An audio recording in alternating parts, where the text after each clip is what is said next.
Hello friends, आज आपण बघूया साबुदाण्याची खिचडी, जी आपण सोप्या आणि साध्या पद्धतीने कशी बनवायची। चला आपण साहित्य बघूया। तर आता आपण बघूयात साबुदाण्याच्या खिचडीमध्ये लागणारे साहित्य। हे आहे उकडलेले बटाटे, तिखट, मीठ, हिरवी मिरची आणि शेंगदाण्याचं कूट। हे साबुदाणा। इथं मी कढईमध्ये तेल तापायला ठेवलं आहे।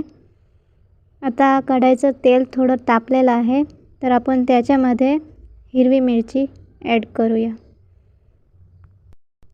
आता त्याच्यामध्ये थोडं शेंगदाण्याचं कूट ॲड करूया आणि त्याला थोडं हलवूया, जेणे ते लवकर होईल। गॅसचा फ्लेम थोडा मोठा ठेवायचा, जेणेकरून ते लवकर होईल।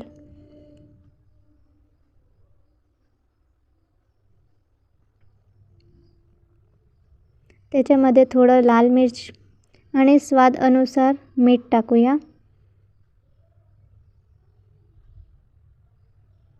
आणि त्याला हलवून घेऊया। त्याच्यानंतर त्याच्यामध्ये बटाटे टाकूया। हे बटाटे उकळलेले आहेत, म्हणून त्याला फार शिजवायची गरज नाही।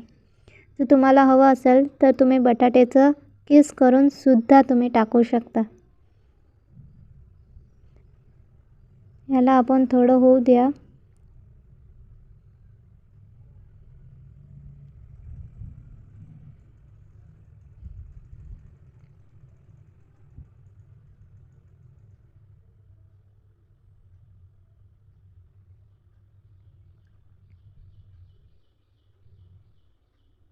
हे आता थोडं झालेलं आहे, त्याच्यामध्ये आपण साबुदाणा ॲड करू।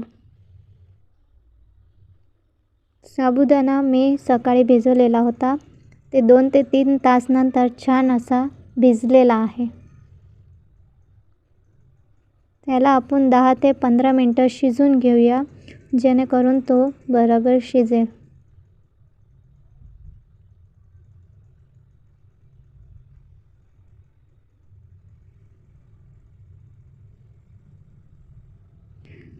हा बघूया आपण आपला झालेला साबुदाणा छान असा शिजलेला आहे।